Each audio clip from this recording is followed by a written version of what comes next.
made it home, I dug her out, then I made her one of my aces. Marijuana fragrance, this tree here is outrageous. Want me to play in your city? Send an email to my agent. So before we get into this gameplay, there are a few trade ideas I want to run by you guys. This one is Matt Harrison for Henderson Alvarez and Mike Aviles, and then we have Michael Wacha for Mike Aviles. I'd probably throw some players into that to make that a little bit more fair. Then we also have Mike Aviles and Nathan Eovaldi for Dan Straley and Kyle Gibson. These are all just preliminary deals, but what I'm looking for here is another starting pitcher. The back end of our rotation has been really, really bad. Here's a Jamison Taillon and Garrett Cole deal. It requires a little bit more. We'd have to give up Alvarez and Brett Cecil along with Aviles, but either way, here we have a kind of choice from the Padres. We can get Andrew Cashner, Tim Stauffer, Corey Lupke, Wei-Yin Chen for Mike Aviles. And then here's one deal I want to run by you guys. Do you want me to get Logan Morrison back? I know some people didn't really want me to do that trade originally. I really want to get Logan Morrison back. I feel really stupid that I did that trade. I know it's kind of weird, but I thought I'd just run it by you guys. Maybe I wouldn't have to give up Machado. Maybe I could give Miguel Sano or something. But I really want to get Logan Morrison back. I really had the idea of building around Brantley, Solano, and Morrison in our lineup, and Giancarlo Stanton. But I really wanted to keep those three guys, and I really regret trading him. He has some beast hitting stats too. But let me know if you guys want me to try and get him back. Maybe for someone else. It's going to be Machado or Sano, most likely though. Or, I don't know. It'll probably be one of those guys since we don't have a DH, so that sucks. But, man, I really want to get Logan Morrison back. I feel really stupid that I traded him. So let me know if I should. And, yeah, I don't know what else to say. I know it's a little bit of a weird question. But anyway, today we're going to throw J.A. Happ to the starting mount. We're going to give him a chance as well. So instead of, before you guys kind of make a comment about what trade I should do, how about we focus on J.A. Happ start too, because he could be an option. We signed him in the offseason as kind of a sixth starter. He's been in our bullpen all year. He's done very impressive out of our bullpen. If you remember the last episode, he threw 4 shutout innings in relief for Henderson Alvarez. So we're going to give him a spot start instead of, I believe, Alvarez today, or Eovaldi. I can't remember which one. But we're going up against the Washington Nationals. You can take a look at their lineup right there. Dan Herron will be pitching for them. Top one here, Starlin Castro up. Castro hits this one into the right center field gap.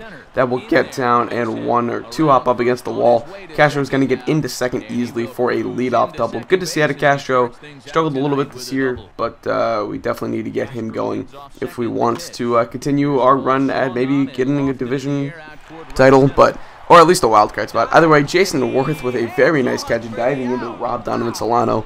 Luckily, we were able to get Starlin Castro over to third base on the tag. So now we get a runner on third with just one out for one of the best hitters in baseball, Giancarlo Stanton. And Stanton knocks that one back in between the third baseman and the shortstop for a base hit. Castro will come home. It is an early 1-0 lead for the Miami Marlins on the road against a team they're battling for a wild card spot right now in the Washington Nationals. Later in the inning, Jorge Soler will ground out to the shortstop, and that will wrap up the inning. But the Marlins do get a run home, and it's 1-0 early on. Top two here, Manny Machado up, and Machado takes this down and in fastball to deep left field. That one is going to clear the fences by a good 4 or 5 rows, and now it is 2-0 Miami Marlins. Manny Machado making it harder to maybe try and get Morrison back. I don't know if I should give up him or Sano or do the deal, or I don't know, but I really want Logan Morrison back. I really regret trading him. Either way, Machado though with a stellar hit right there, taking that down and then fastball and driving it home. So anyway, J.A. Happ on the mound here, and his day is not going to get off to a great start as Chad Tracy knocks this one over the right field wall and into the stands for a solo home run of his own. So the Nationals cut the lead in half. It is now 2-1. Tracy helping his team out, helping his pitcher out, trying to get them back in this ball game. The wily veteran, and he gets it done. You wouldn't expect it. I actually thought coming into this game, if I can get to the 8-9 of the lineup, that's probably too easy out considering it's the pitcher and Chad Tracy. But here later in the inning, Jason Worth is going to ground out to Starlin Castro at short, so they would not get any more runs that inning. And we're going to enter the third with a 2-1 ball game. Now we're going to skip ahead. Bottom 5, Ian Desmond is up, and Desmond takes that hanging changeup to deep left field. That is a line drive shot into the Marlins bullpen for another solo home run. So it's been a game of home runs so far. I just hung that changeup right there. That was my bad pitch location, and it was just, can't say anything else about it. Ian Desmond took advantage, and he drives it home and ties this game up at 2. Happ, although he pitched very well today, and I was very satisfied with how he did. Really only made those 2 mistakes. See later in the inning, a bit of a jam here, but we're going to get the 5-4-3 double play to end off the inning. So I believe that guy's name is Jesus Ibar or Jose Ibar. We get him to ground into the double play. Now top 6 here, Solano up. Solano takes this one back up the middle for a leadoff base hit. Donovan Solano really improved this year so far. He's hitting in the 280s. He started out a little bit slow, but he's got that average up there. And that was a one-out base hit, excuse me. He's stopped for second base. Giancarlo Stanton hits it to third, but that avoids the double play. So we get a runner on second with 2 outs and a chance to drive home another run. Here's Yasiel Puig. He will be intentionally walked by Dan Herron. And now the next batter for the Miami Marlins is going to be Jorge Soler. Is that Dusty Baker as the manager? I can't quite tell. I don't know. Here's Jorge Soler. Soler hits this one back up the middle for a base hit. Here comes Stan. He's rounding third. He is going to end up getting in there safely.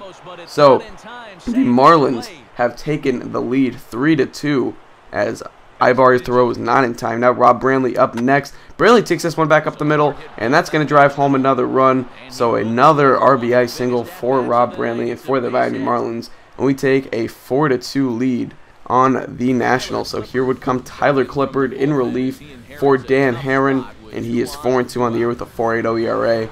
50 strikeouts and only 16 walks. Pretty impressive right there. But here's Machado to deep left field. Does he have another one? That is gone as Bryce Harper makes a valiant effort, but he cannot reel that one in. So a 3-run home run for Manny Machado, and we blow this game open. It is now 7-2. Marlins on top, and it looks about over now as the Miami Marlins take a 5-run lead. But you can't count the Nationals out. They have a decent offense in this game.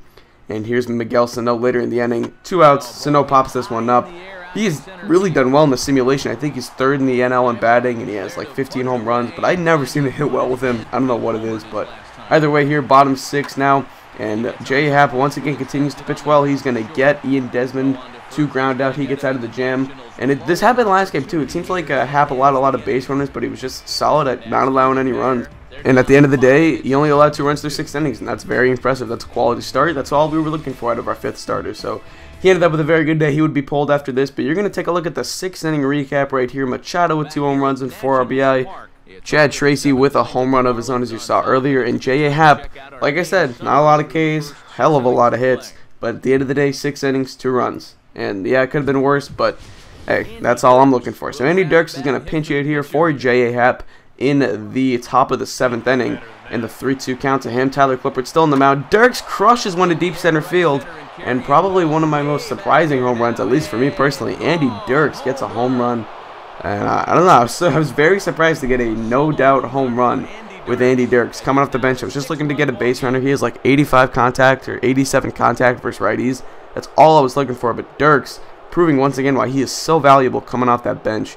So he gets the job done, and we extend our lead now to 8-2. Andy Dirks, I'm very surprised. And Mike Redmond, very happy, the manager for the Marlins, of course. And he will touch home plate, and we will take an 8-2 lead. So really, this game looks all but over. Brett Cecil is coming on now to pitch the bottom of the 7th inning. He has had a very good year. Well, not a very good year, but he's done okay for, being kind of our long reliever. So we're in the bottom of the 9th here. He tried to pitch the last 3 innings of the game. He's going to get Ryan Zimmerman to ground out to the shortstop here for the first out of the 9th inning. He really was good for us saving our bullpen. We wanted to not have to use some of our like 7, 8, 9 guys, like not Cecil, Henderson or Delabar or even Chapman. So we got Cecil in. He was trying to pitch the last 3 innings, and he's gonna allow a base hit right there. So a 1-out base runner for the Marlins. Desmond up. Desmond hits this one into right field. So now 2 runners on for the Marlins. I'll try to throw it to first base, but of course they pull the bag off. I kind of wish they still allowed you to do that, but I know they patched it last year so that you could basically never get out there. Danny Espinoza up, and that one hits off of Cecil, and Sano cannot pick it up and tag him in time. So bases will be loaded now, and Mike Redmond looking a little bit nervous. We're going to bring on Jordan Swaggerty, one of our middle relievers. He is 5-2 on the year with a 4.01 ERA, 33 strikeouts, 213 walks. So now Chad Tracy up. He gets Chad Tracy to strike out on the curveball in the dirt, so 2 away now. The bases are still loaded. The tying run is still only in the hole, so they're a bit away from that. But here's Brian McCann pinch hitting.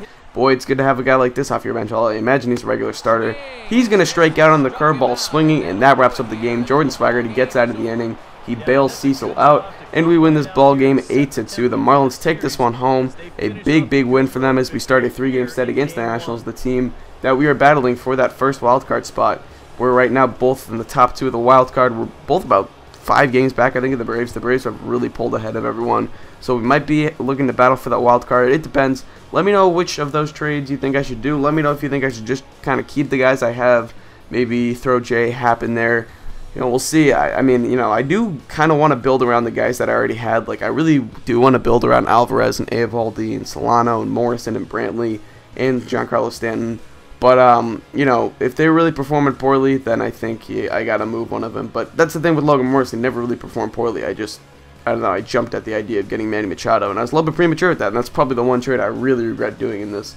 That's kind of why I want to do it back. Anyway, thank you guys for watching. Hope you did enjoy. Manny Machado, player of the game. And so I'm out. Peace.